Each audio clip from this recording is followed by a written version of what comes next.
Ken, Rahman, Mbak Dewi, Bernisa, Nurhaka, Mbak Mumun, Fadli, Alfiansyah, Romi.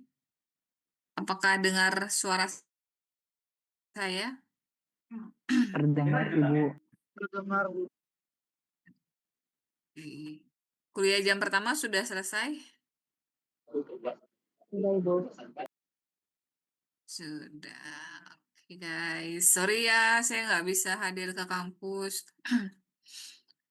Ini entah kenapa Selasa Rabu jadwalnya asesmen lapangan terus ya. Jadi saya masih belum bisa ke kampus untuk pertemuan secara offline. Ada asesmen lapangan akreditasi 3 bulan ini ya, 2 bulan 3 bulan ini masih berurutan. Jadi entah kenapa juga di hari Selasa Rabu ya.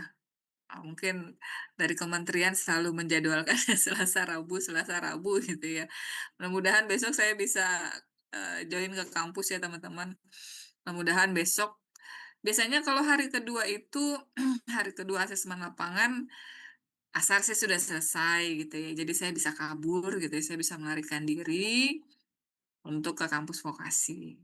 Tadinya hari ini saya mau cabut aja tuh kan. Cuma pas siang habis makan siang, Bu Warek satu bilang, "Mbak, ayo temenin saya ke atas," gitu ya, ke ruang asesmen lapangan. Ya udahlah. Jadi saya tidak bisa menolak ya teman-teman. Jadi mohon maaf, hari ini saya berhalangan untuk bisa offline ke kampus Cakung. Oke, guys, kita masuk di mata kuliah magang pertemuan ke-10 ya. Di SSO sudah saya upload juga. Nah, itu nanti silahkan teman-teman unduh. Tadi saya juga di ini ya, di tempat asesmen lapangan diskusi dengan Pak Denny untuk sidang apa namanya, teman-teman presentasi di laporan magang. Pak Denny arahannya presentasinya silahkan nanti dengan saya saja gitu ya. Jadi Pak Denny tidak akan mendampingi untuk presentasi, melihat teman-teman presentasi. Arahannya ya laporan magangnya tetap dikumpulkan nanti pada saat UAS, PPT-nya, dan dokumentasi-dokumentasi, salah satunya juga dokumentasi pada saat besok presentasi gitu ya. Jadi di pertemuan ke-13-14 kita akan presentasi laporan magang. Nanti presentasinya aja PPT-nya yang akan teman-teman sampaikan. Untuk laporannya masih bisa maksimal sampai pada saat UAS gitu ya. Yang saya akan berikan dispensasi adalah teman-teman yang baru banget dapat tempat magang. Kalau yang sudah lama dapat tempat magang, udah 2 bulan, 2 bulan lalu gitu ya, sebulan ini ya sudah bisa menyelesaikan laporan magang ya. Oke, teman-teman. Bu, Eh, Bu, iya, Rom. Gimana, tadi Rom? week berapa Bu PPT-nya? Untuk week berapa presentasi PPT? Pertemuan 13-14, Rom. Oh, oke oke. Ya, Makasih ya Bu. jadi masih ada ini berapa 10 ya? Masih ada 11-12. Masih 2 minggu lagi ya. 2 minggu lagi teman-teman bisa rapihin PPT-nya aja ya. PPT-nya silakan diikuti pointer-pointer yang pernah saya kasih di G Drive itu. Kalau laporan kan memang nulisnya harus rapi segala macam gitu ya. Nah, itu nanti aja masih bisa sambil berjalan sampai UAS karena laporan magang itu yang akan kalian submit sebagai jawaban UAS ya. Jadi hanya PPT-nya saja di pertemuan ke-13 dan 14. Gitu. Oke, sebelum saya memulai perkuliahan kita hari ini, sama-sama kita berdoa sesuai kepercayaan masing-masing. Berdoa dipersilahkan.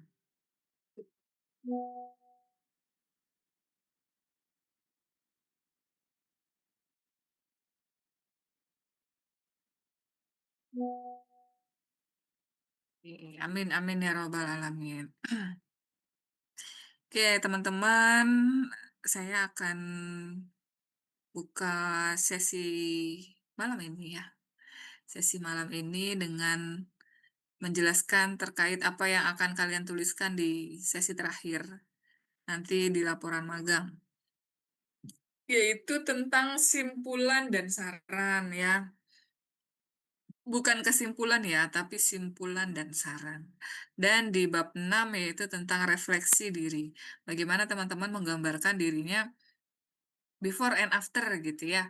Before-nya gue sebelum magang, itu gue apa sih, mungkin gue nggak, eee, cakap sama penampilan, gue sering nggak disiplin waktu, macam-macam ya. Nah, itu nanti kita sama-sama menuliskan refleksi dirinya. Nah, nanti, kita akan diskusi terkait tips and triks-nya nulis di simpulan, saran, dan refleksi diri. Oke. Mana ya, saya punya HP. Oke. Oh, ini nggak ke-save tadi, sorry. Ini saya saya pindahkan dulu. Eits.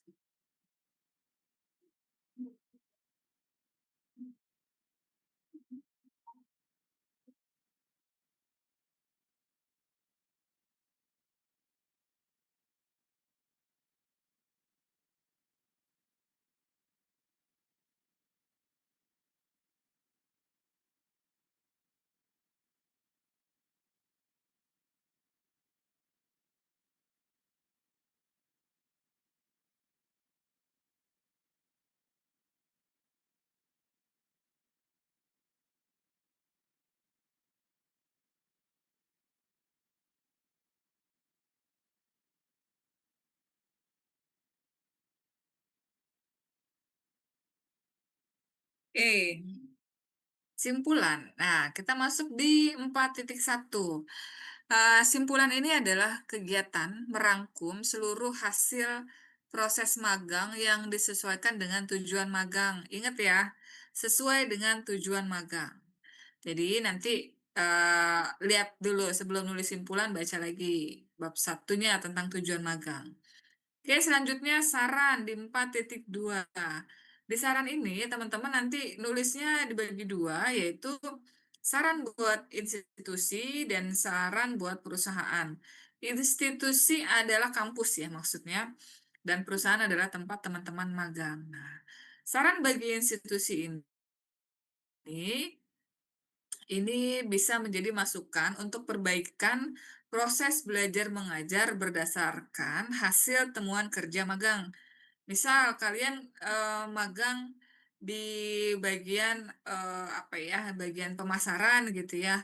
Nah, di mata kuliah yang terkait mungkin digital marketing atau pemasaran, ternyata itu sudah tidak relevan nih teori-teori sama prakteknya. Mungkin di tempat magang kalian ada cara baru nih gitu ya yang menjadi insight supaya semester depan di RPS-nya ataupun di modulnya si dosen dan prodi bisa meng-upgrade gitu ya, itu contoh. Atau macam-macam, misal kalian kan punya kendala saat ini nyari tempat magang tuh susah gitu ya.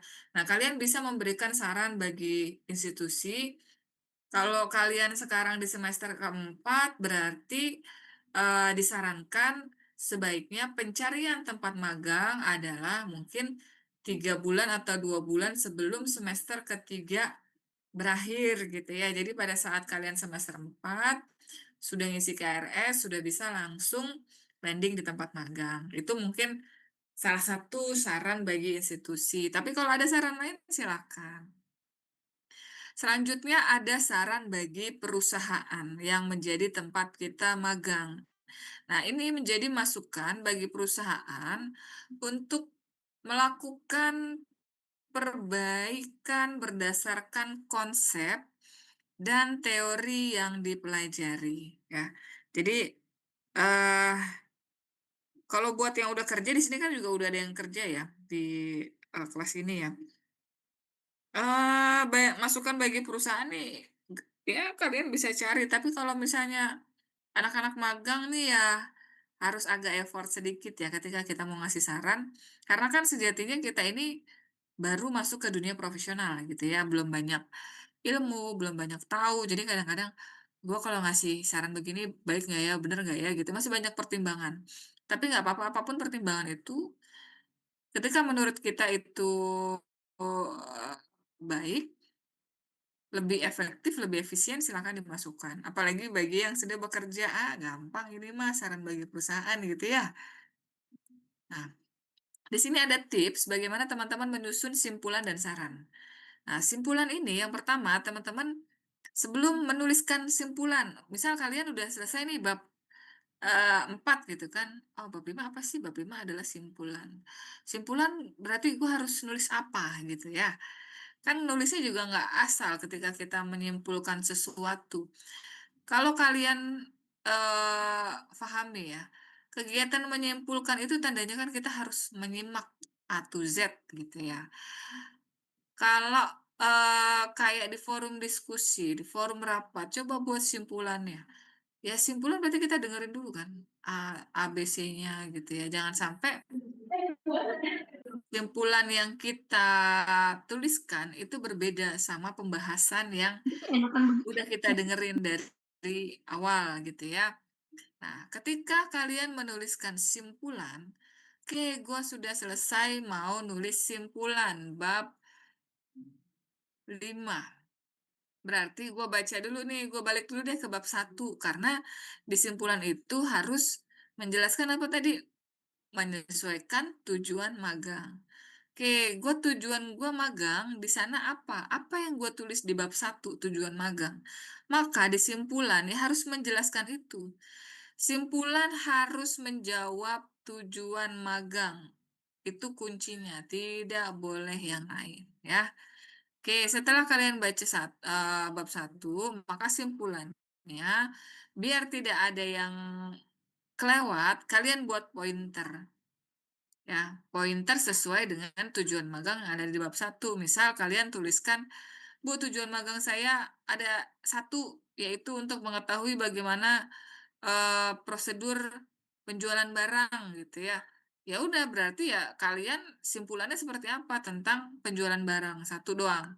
Tapi kalau di tujuan magang ada 3 untuk mengetahui prosedur penjualan barang, untuk mengetahui kendalanya, untuk mengetahui solusinya, maka di simpulan juga harus menjelaskan ketiga poin tadi. Nggak boleh cuma satu ya. Tandanya simpulan kita belum menyimak dengan baik nih gitu ya, belum, bisa merangkum dengan baik. Jadi balik lagi ke bab 1 dulu, lihat lagi tujuan magang kita apa. Oke, lalu tuliskan simpulan berdasarkan hasil magang, jangan menambahkan opini baru yang tidak dibahas pada bab-bab sebelumnya. Laporan magang ini adalah salah satu karya ilmiah ya teman-teman. Kuncinya satu, fokus, tidak membuat bunga-bunga bahasa ya. Kalau kalian nulis, eee, novel, nulis cerita, boleh menambahkan bunga-bunga, tapi di, karya ilmiah, kalian wajib fokus satu bahasan utama ya, jangan lari-lari, jangan, eee ada yang lain. Jadi kalau tadi saya sampaikan, simpulannya adalah, ternyata prosedur penjualan barang di PT ABC adalah sebagai berikut, gitu kan. Terus kalian tambahkan, hal yang lain. Misal kalian jelaskan tentang penjualan, si orang yang berhasil menjualkan barang mendapatkan bonus sekian kali, lipat gitu ya. Itu tidak perlu ditambahkan karena yang kita bahas cuma bagaimana prosedur ngejualnya. Jadi jangan ditambahkan hal-hal yang tidak sesuai dengan, bahasan-bahasan yang ada di bab-bab sebelumnya. Selanjutnya, di tips sorry ya, dalam menyusun simpulan dan saran, ini tentang sarannya ya, tadi bagi institusi, berikan rekomendasi teknis atau soft skill yang perlu ditingkatkan, bagi peserta magang yang selanjutnya. Misal, "Bu, ternyata pas magang tuh kayaknya kita harus banget punya soft skill mengetik 11 jari, 10 jari, terus apalagi ya, kita harus punya soft skill, mengelola G Drive, membuat jot form, membuat daftar hadir melalui G-form, macam-macam gitu ya. Nanti kalian bisa juga tuliskan itu sebagai persiapan soft skill mungkin yang akan kalian rekomendasikan bagi kampus. Jadi ketika magang kita nggak malu-maluin banget, Bu, kita nggak bisa bikin G-form misal gitu ya. Nah, itu yang bisa kalian tambahkan. Lalu ada bagi perusahaan, ini kita memberikan masukan yang membangun dan objektif terkait alur kerja, fasilitas, atau efisiensi yang bisa ditingkatkan, gitu ya. Jadi, apa sih yang bisa saran yang membangun buat mereka dari anak-anak baru yang magang ini gitu ya. Jadi nggak apa-apa kita kita magang dan, harus memberikan kontribusi sekecil-kecilnya. Oke, selanjutnya kita masuk ke bab 6 teman-teman. Bab 6 ini adalah ending dari laporan magangnya teman-teman. Ya, evaluasi diri ini bagian ini berfokus pada penilaian jujur terhadap perubahan kompetensi, ini diri kita ya, baik itu hard skill maupun soft skill. Jadi, ayo nih ngaca nih, evaluasi diri kita sendiri nih. Kita di dalam evaluasi kemampuan dirinya seperti apa, lalu di 6.2 ada transformasi sikap, ya, dan etika kerja. Lalu 6.3 ada pengalaman yang paling berkesan selama magang tentunya ya. Lalu di 6.4 adalah dampak magang terhadap rencana karirnya kalian. Nggak dipungkiri loh, kalian, Bu, ternyata jadi frontliner tuh enak ya. Bu, ternyata bisa ngejual saham di forex enak ya. Nah, macam-macam. Jadi dampaknya magang ini terhadap rencananya seperti apa. Terus, eee, nggak harus enaknya aja kok, kadang kalau misalnya kalian nggak setuju dan kalian tidak relate pengen jadi, profesi itu, ya nggak apa-apa ditulis aja. Misal magang jadi guru gitu, terus dampak magangnya terhadap rencana karir, "Bu, saya nggak mau jadi guru," gitu ya. Ternyata jadi guru itu nggak enak, kerjanya banyak, gajinya kecil, misal gitu kan. Itu contoh, contoh gampang. Nah, ini, eee, kita coba buat tips terkait menyusun evaluasi kemampuan diri di 6.1. Oke,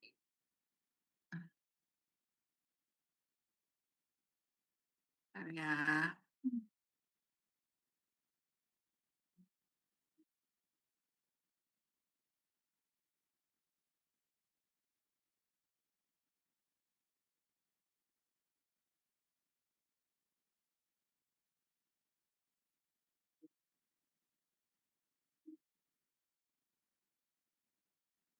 Oke. Tipsnya ini teman-teman bisa sajikan dalam bentuk tabel ya, agar perkembangan kompetensinya, gampang dilihat dan mudah dipahami. Nah, jadi misal bentuk tabelnya, kemampuan diri sebelum magang itu apa, ditambah sesudah magang itu bisa apa gitu ya, baik itu hard skill maupun soft skill. Terus gunakan indikator penilaian yang jelas, boleh skala 1 sampai 5 atau boleh, eee, kurang, cukup, baik, sangat baik, terserah. Itu sesuai dengan,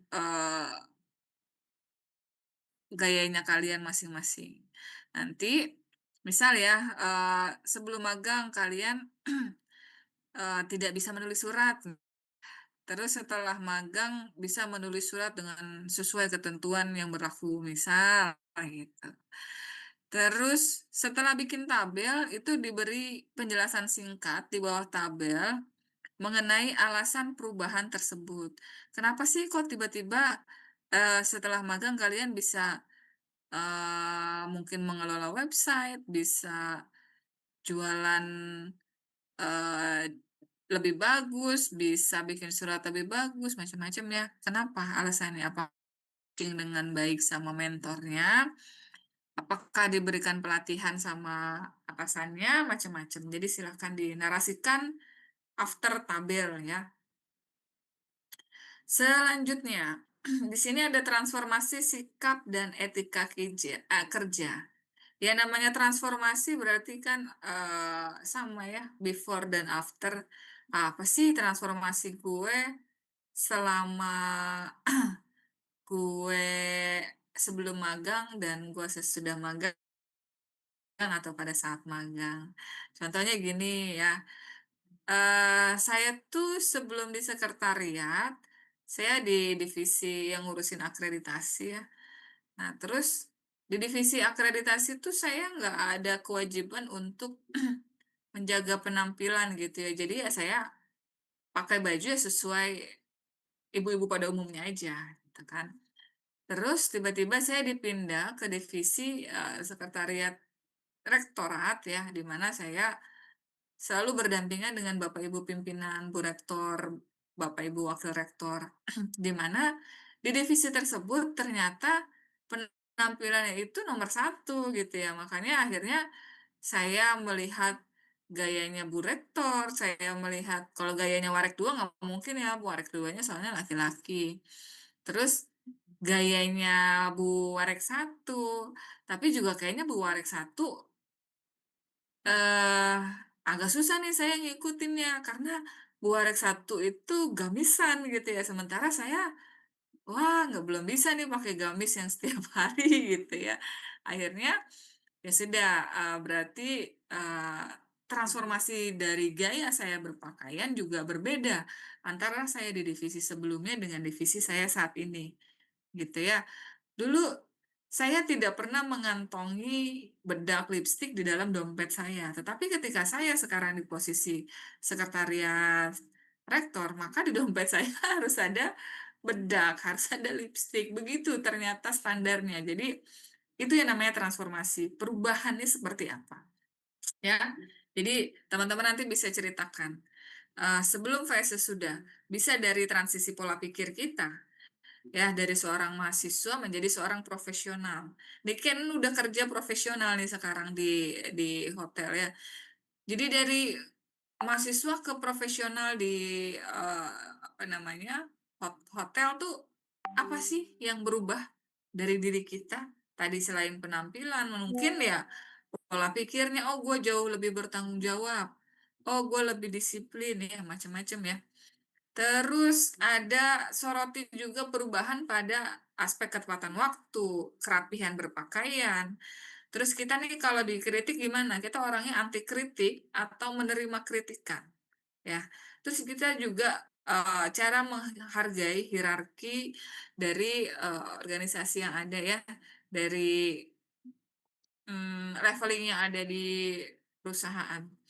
Kadang-kadang kita, ya kita harus hormat atas Eee, keputusan yang dibuat sama pimpinan, walaupun mungkin itu nggak sesuai sama, pola pikir kita gitu ya, sama kepribadian kita ya, tapi tetap kita hargai hierarki tadi, hierarki dari, struktur yang ada.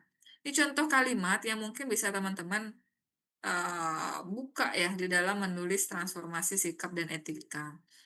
Contoh, selama magang penulis mengalami transformasi ya, dalam menerima kritik, ya. Kritik dari mentor tidak lagi dipandang sebagai teguran personal, melainkan sebagai evaluasi objektif untuk memperbaiki kualitas kerja. Ya, itu contoh-contoh kalimatnya. Selanjutnya di 6.3. 6.3 ini teman-teman, ini adalah, pengalaman paling berkesan ya. Sebagai seorang pemula di dunia kerja, di dunia profesional, pasti punya pengalaman paling berkesan Misal, teman-teman mengangkat satu peristiwa besar. Misal contoh diberi tanggung jawab dalam memimpin proyek kecil, terus mengatasi krisis kerja, atau saat teman-teman idenya diterima oleh tim ya, oleh divisinya kalian. Mungkin jadi pengalaman yang membekas di hati gitu ya.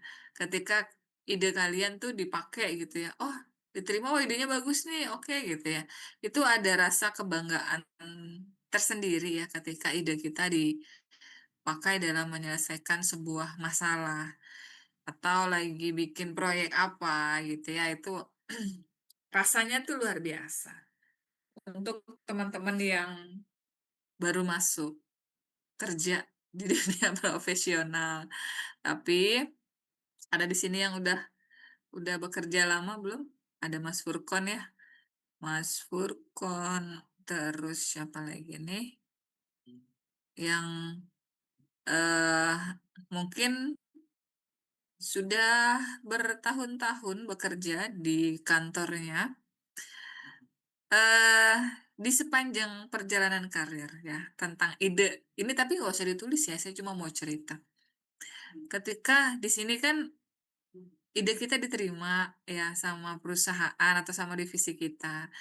Rasanya memang di awal-awal seneng, "Wih, gila gue bisa berkontribusi nih," gitu, "Oh, ide gue diterima nih," gitu. Terus ada rasa kebanggaan ini ya, seiring berjalannya waktu di orang-orang yang mungkin sudah di atas 5 tahun kerja di corporate, ketika kalian harus sadar, ketika kalian siap untuk memberikan ide, memberikan usulan, tandanya ya kalian juga harus siap itu akan kembali ke teman-teman ya, kerjaannya maksudnya ya.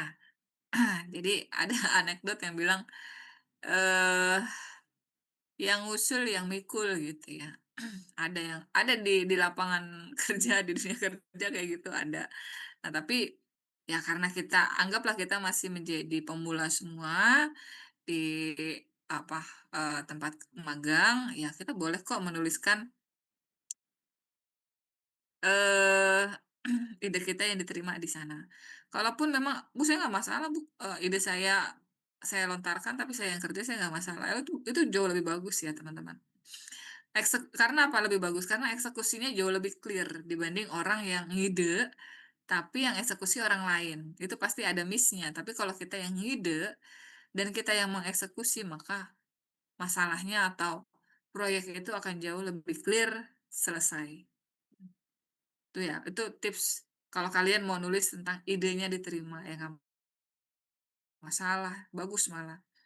Tandanya, mmm, eee, pola pikir kita sudah jauh berkembang gitu ya, dari mahasiswa ke profesional. Terus dalam menulis pengalaman paling berkesan ini, gunakan pola narasi ya teman-teman. Ceritakan nih singkat, latar belakang tantangannya yang teman-teman lakukan, mengapa sih momen itu sangat membekas bagi teman-teman gitu ya. Entahlah, "Bu, saya senang Bu diajak ikut proyek kecil," atau saya dipercaya untuk handle ini, "Oh itu saya sangat luar biasa." Kenapa? Nah itu dijelaskan di dalam poin 6.3. Lalu hindari hal sepele ya. Jangan menuliskan hal-hal di luar konteks profesional.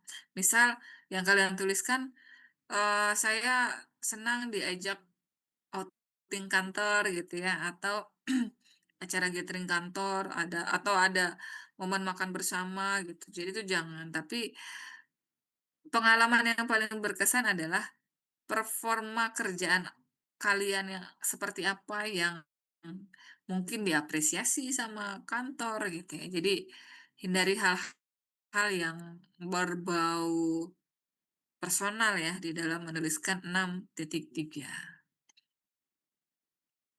Oke, selanjutnya, oh sorry ini 6 bukan 6.3 tapi ini 6.4.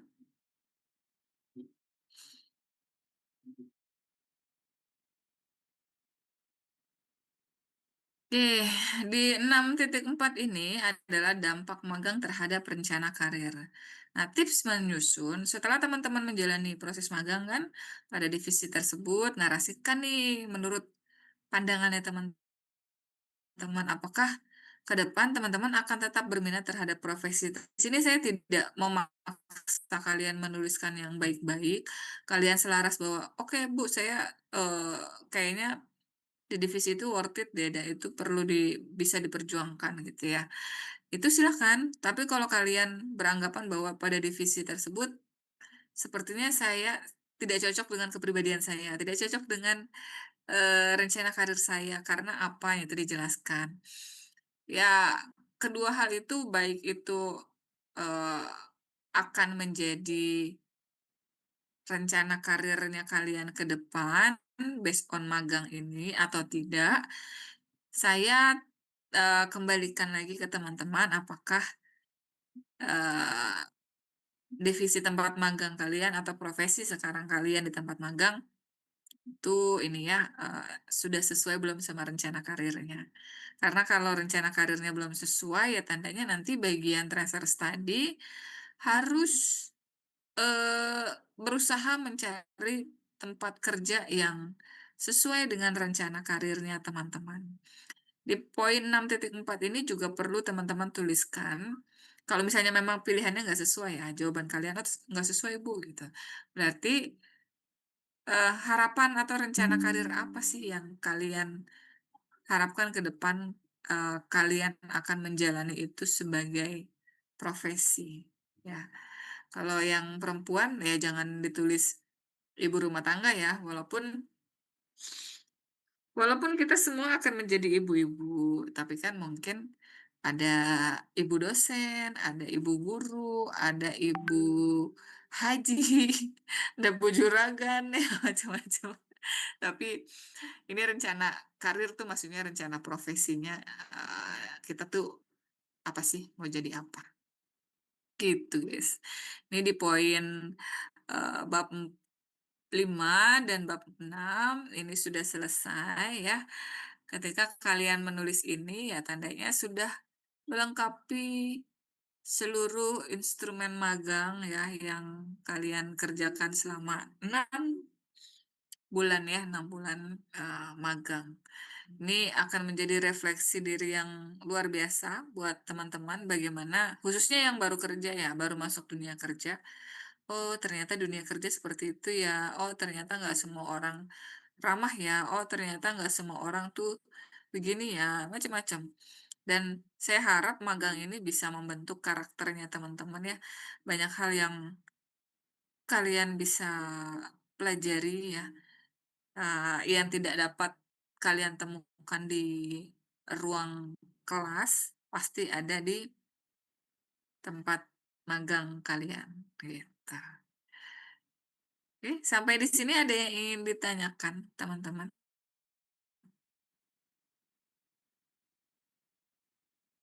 Mas Furkon, Mas Rahman, Nahda, Mbak Dewi, Haka, Haka sama Dimas, ada Niken, Mbak Mumun, ada Fadli, Romi, Ihsan, Salma, Salma sama Oh Amel, oke.